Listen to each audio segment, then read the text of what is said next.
Assalamualaikum warahmatullahi wabarakatuh.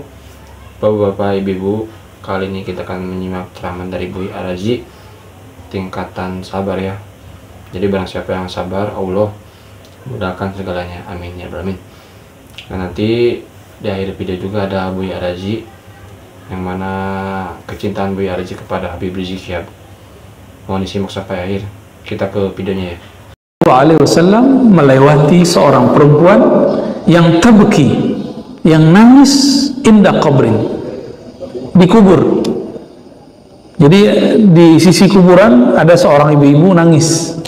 Biasa ibu, makanya ibu-ibu ini mohon maaf tidak dianjurkan ziarah jika gampang nangis di kubur. Kalau cuma nangis-nangis doang nggak apa, tapi kalau ada kalimat-kalimatnya ini makruh. Dulu di awal-awal Rasulullah berdakwah, Rasulullah mengharamkannya. La'ana Rasulullah SAW zuwaratil kubur. Rasulullah mengharamkan, melaknat peziarah perempuan ke kubur dulu, karena dulu perempuan-perempuan kalau ziarah kubur ada yang robek-robek bajunya, ada yang mukul-mukul mukanya. Tapi kemudian hadis ini riwayat Imam Tirmizi dimansuhkan, dihapus dengan hadis yang ada di riwayat Imam Al-Bukhari dari istri seorang perempuan di zaman Rasulullah SAW, Ummu Atiyah. Kata beliau, nuhina, kami betul dilarang an ziyaratul kubur, dari ziarah kubur, walam yu'zam alaina, tapi larangan ini tidaklah larangan haram. Berarti dilihat kondisi perempuannya gimana. Insya Allah perempuan Indonesia udah biasa ke kubur ya, ya, jadi udah nggak nangis lagi. Faqala laha ittaqillaha wasbiri. Nabi lewat, perempuannya ini masih nangis-nangis, terisak-isak di kuburan.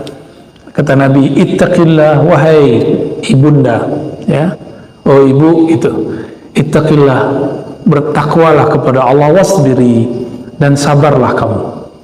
Apa kata si perempuan? Ilaika anni fa innaka lam tusib bi musibati. Kamu tahu apa masalahku? Kamu urus dirimu sendiri. Kamu nggak ngerti perasaanku gimana. Waduh, ya, dari dulu memang begitu. Ya, sekarang kan juga sama. Ya, tidak hanya perempuan, laki-laki juga begitu. Ya, kamu tahu apa masalahku? Ya, kamu memang merasakan apa yang aku rasakan, kan gitu biasanya. Walam ta'rifu. Saat itu si perempuan tidak mengerti siapa yang menasihatinya, nggak ngerti siapa yang lagi lewat. Faqila laha, lalu dikatakan kepadanya, innahun Nabi SAW. Lalu ada yang mengkabarkannya, wahai ibu, itu yang ngomong barusan siapa? An-Nabi SAW, Nabi Muhammad SAW. Baru dia sadar. Faqalat lam a'rifka, ya. Lalu si perempuan mengatakan, maaf wahai Rasulullah, kami tidak sadar kalau itu adalah engkau. Lalu Nabi mengatakan, innamas sabru inda sadmatil ula. Sesungguhnya sabar itu hanyalah dinilai benar-benar sabar ketika awal terjadi perihal duka. Apa maksudnya? Jadi yang disebut orang sabar yang dapat pahala tanpa batas, itu yang bisa sabar awal terjadi. Nah, apakah perempuan ini termasuk? Seandainya dia cuma nangis doang, itu cukup. Tapi karena dia ngomong, iya aku anni, kamu sono uruskan dirimu sendiri, kamu nggak tahu urusanku apa. Seandainya dia nggak ngomong begitu, maka perempuan itu termasuk sabar. Karena sabar itu boleh, orang sabar itu masih boleh nangis, tapi nggak boleh ngeracau. Meracau namanya nih, si perempuan ini. Wa fi riwayatil li Muslim tabki ala sabillah. Dijelaskan ternyata di riwayat Imam Muslim. Jadi hadis itu seperti berita. Berita ini ada stasiunnya. Dulu bukan stasiun, Pak. Berita itu dikumpulkan oleh sosok yang sangat kredibel. Dulu ada namanya Imam Bukhari. Maka berita yang dibawa Bukhari itu sahih. Tapi kadang-kadang beritanya tidak lengkap. Lengkapnya ada di riwayat Muslim. Kita cek, ternyata di riwayat Muslim disebutkan si perempuan itu dirundung duka, mendapatkan kemalangan karena dia merasa sedih anaknya meninggal. Disebutkan wa fi riwayatil Muslim, di riwayat Imam Muslim, tabqi ala sabiyillah, si perempuan itu nangis karena anaknya meninggal. Benar nggak kalau anak kita meninggal kita nangis? Jangankan anak meninggal, sakit aja kita nangis. Anak kita kesusahan aja kita nangis. Wa an Abi Hurairah radhiyallahu taala anhu, ya, hadis yang berikutnya dari Abu Hurairah radhiyallahu taala anhu, anna Nabi sallallahu alaihi wasallam, anna Rasulullah sallallahu alaihi wasallam qala, yaqulullah taala, ini disebut hadis qudsi. Jadi Nabi mengatakan, Allah berfirman, ma li 'abdil mu'min 'indi jaza idza qabattu safiyahu min ahli dunya thumma ihtasabahu illa al-jannah. Rawahul Bukhari. Ini enaknya kalau baca kitab Riyadhus Shalihin, semua hadisnya sahih. Paling rendah itu cuma hasan.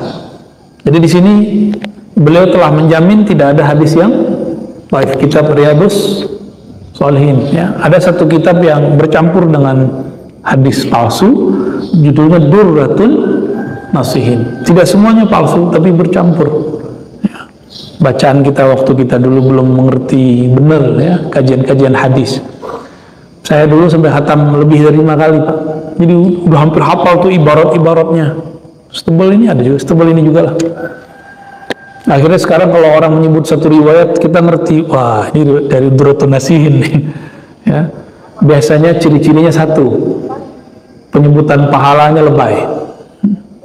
Bahkan ada pahala yang melebihi pahala Lailatul Qadar. Itu saya penciriannya itu aja. Suatu amal sunat, pahalanya lebih tinggi daripada Lailatul Qadar. Itu biasanya hadisnya bermasalah. Ya. Di sini dikatakan, ma li 'abdil mu'min 'indi jaza. Tidak adalah balasan bagi hambaku yang mukmin, berarti syarat dapat balasan yang boleh kita sebut pahala. Pahala itu bukan bahasa Arab, tapi dari bahasa Sanskrit lama, Sanskerta, ya, karma pala, mereka nyebutnya gitu. Mencintai semua. Bagaimana dengan Al-Habib? Bagaimana dengan Al-Habib Rizik Syihab? Antum sudah tahu mauqif pendirian saya mencintai semua Habib. Semua Habib saya cinta. Mau Habib alim, Habib jahil, saya cinta. Mau Habib berpolitik, Habib tidak berpolitik, saya cinta karena dia zuriat Rasulullah Sallallahu Alaihi Wasallam. Tapi saya punya pendirian, saya juga ngaji, mereka juga ngaji. Mungkin kami beda guru. Dalam beberapa mazhab pemikiran mungkin kami berbeda dengan Habib. Boleh nggak? Habib sama Habibnya beda. Habib Quraisy Shihab beda dengan Habib Rizik. Yang Habib yang sering isi di sini, Habib Jindan, beda dengan Habib Rizik. Maka pro kepada salah satunya bukan berarti pro kepada kebenaran. Itu mahabbah antum aja. Senangnya pergerakan yang mana? Saya terbebas, terlepas dari semua pendirian keagamaan atau politik mereka. Saya cuma mengatakan, ana uhibbukum ayyuhal habaib. Aku cinta kepada kalian semua. Karena Nabi SAW mengatakan, ahibbu ahla baiti hubban li. Cintailah ahlu baitku karena engkau cinta kepadaku. Karena saya memandang nasabnya Habib Rizik, nasabnya Habib Jindan, semuanya zuriat Rasul. Di darah mereka ada darah suci Rasulullah SAW. Karena hormat kepada darah mereka, nasab mereka, maka kita cinta kepada mereka. Tapi tolong bedakan cinta dengan fikrah. Ya, kita doakan semoga Habib-Habib kita dijaga oleh Allah. Dalam perbedaan mereka, dalam perseteruan mereka, semoga Allah tetap rahmati kita semua. Negeri ini kalau nggak ada habaib, nggak ada Islam. Itu Wali Songo, semuanya yang masih diperdebatkan ini Sunan Kalijaga. Apakah beliau zuriat atau tidak? Ya, semuanya zuriat Rasulullah Sallallahu Alaihi Wasallam. Paling ada Prof. Slamet Mulyana dulu klaim itu keturunan Cina. Kalaupun dia campuran, tapi nasab ayahnya zuriat Rasulullah. Sunan Gunung Jati, namanya apa? Asy-Syarif, pakai alif lam. Asy-Syarif Hidayatullah. Kenapa disebut Sunan Hidayat Jati? Ini Jati orang Cirebon. Jati, Jati, Zati. Sunan yang mabuk dalam ma'rifat zat Allah. Maka nama beliau Sunan Hidayat. Hidayat zat Allah. Itu maksudnya. Itu bukan cocok logi, Pak. Beliau nggak pernah nanam pohon jati, nggak ada. Salah paham itu ya. Nama asli beliau Asy-Syarif Hidayatullah. Asy-Syarif keturunan Hasan. Ada Syekh Jumadil Kubra, ada Maulana Malik Ibrahim, ada Maulana Ibrahim As-Samarkandi. Itu Ibrahim aja ada dua. Di Tuban itu ada namanya Maulana Ibrahim As-Samarkandi. Hampir semua kiai-kiai tua di Jawa keturunan beliau. Makanya Gus itu tadi bukan Gus, Gus itu Sayyid aslinya. Raden itu artinya Sayyid. Dan ternyata Paku Buwono keberapa? Ke-9 keberapa? Itu masih zuriat. Dan di Solo juga ada perkawinan campuran antara sultan-sultan dengan mungkin istri-istrinya, saya nggak tahu. Karena ketemu wajah mereka, saya bilang, ente Habib Sayyid, enggak, aneh keturunan Solo gitu, aneh keturunan ini segala macam ya. Dan kita cinta mereka semua. Di Pontianak ada kesultanan ya, Al-Qadri, itu zuriat Rasulullah. Sampai ke Ambon, baik Ambon Selatan, Ambon yang sekarang, ataupun Halmahera, itu zuriat Rasulullah Sallallahu Alaihi Wasallam. Jadi antum mau kemana? Yang bikin kesultanan dulu di negeri ini, Kesultanan Banten, Sultan Hasanuddin, itu zuriat Syarif Hidayatullah ya. Mau apa lagi? Semuanya masih zuriat. Jadi kalau kita ini kurang ajar sama mereka, takutnya Rasulullah murka sama kita. Dan yang paling berat, bahwa nasab Nabi ini adalah pencirian Imam Mahdi. Maka ciri-ciri pengikut Dajjal di akhir zaman ini tidak percaya Habib, bahwa mereka keturunan Rasulullah Sallallahu Alaihi Wasallam ya. Maka antum yang cinta dengan Habib Rizik, saya juga cinta Habib Rizik. Antum yang cinta Habib Jindan, saya juga cinta Habib Jindan. Apalagi guru-guru mereka, Al-Habib Omar ya, ada di Jawa Timur Habib Taufik. Tapi saya juga cinta dengan Habib Quraisy Shihab ya. Terus tiba-tiba orang kayak antum yang nggak kuliah S1, S2, S3 tafsir seperti beliau, berani mengomentari tafsirnya. Ngaca dulu. Yang paling lucu LC baru S1 berani komentarin profesor doktor. Pak Quraisy Shihab itu S1, S2, S3 nya tafsir. Penafsiran dia yang sekarang itu hasil dia ngaji di Al-Azhar. Jika berbeda, cukup katakan, oh saya kurang cenderung kepada tafsir Pak Quraisy, saya senangnya tafsir fulan, gak apa-apa. Tapi jangan menghujat, sok-sok pinter ya, nanti dihisap semua loh, hati-hati. Dulu saya begitu Pak, dulu saya termasuk yang menghina Quraisy Shihab. Saya dulu menghina beliau, ternyata kualat, disuruh jadi host, jadi MC waktu seminar.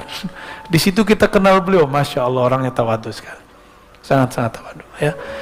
Negeri ini dibangun dulu beberapa persennya oleh zuriat Rasulullah SAW. Maka kalau sekarang mereka berbeda, ya karena memang dari dulu mereka berbeda. Kita doakan Habib Rizik, semoga Allah jaga dia, semoga beliau segera keluar, semoga nanti tambah adem ya, semoga nanti para Habib kita pergerakannya bertambah mesra, amin ya rabbal. Untuk para habaib, mari kita bacakan Al-Fatihah. A'udzubillahi bismillahirrahmanirrahim. Iyyaka na'budu shiratal ladzina an'amta 'alaihim ghairil maghdubi 'alaihim waladdallin. Amin. Demikian Bapak Ibu ya. Saya tidak berbicara politik, tapi di belakang politik aja. Semoga kajian ini diberkahi Allah, kita yang hadir semuanya dipandang dengan ridhonya, dengan rahmatnya. Amin ya rabbal alamin. Mohon maaf atas salah dan kurangnya. Allahumma salli ala nabiyyina Muhammad, subhanakallahumma wa bihamdika, asyhadu an la ilaha illa anta, astaghfiruka wa atubu ilaik. Assalamualaikum warahmatullahi wabarakatuh. Oke Bapak-bapak, Ibu-ibu, itu dia tadi ceramah dari Buya Ar-Razi ya, yang mana Buya Ar-Razi menyebutkan bahwa ada sebuah kisah ya, yang mana perempuan itu meninggal oleh ayahnya dan menangis ya. Wajar kalau menangis, tetapi jangan berkata-kata atau sampai mengeluarkan kata-kata yang kurang baik, nanti malah pahala sabarnya itu kita nggak dapet ya Bapak Ibu. Intinya pahala sabar itu Allah sangat besar ya, ganjaran pahala sabar itu sangat-sangat besar. Oke, kita doakan Buya Araji semoga sehat selalu, Allah panjangkan umurnya, amin ya rabbal alamin. Dan semoga kita semuanya tetap istiqomah ya mendengarkan ceramah-ceramah, nasihat-nasihat dari para kiai kita, amin. Oke, terima kasih, sampai berjumpa di next video. Assalamualaikum warahmatullahi wabarakatuh.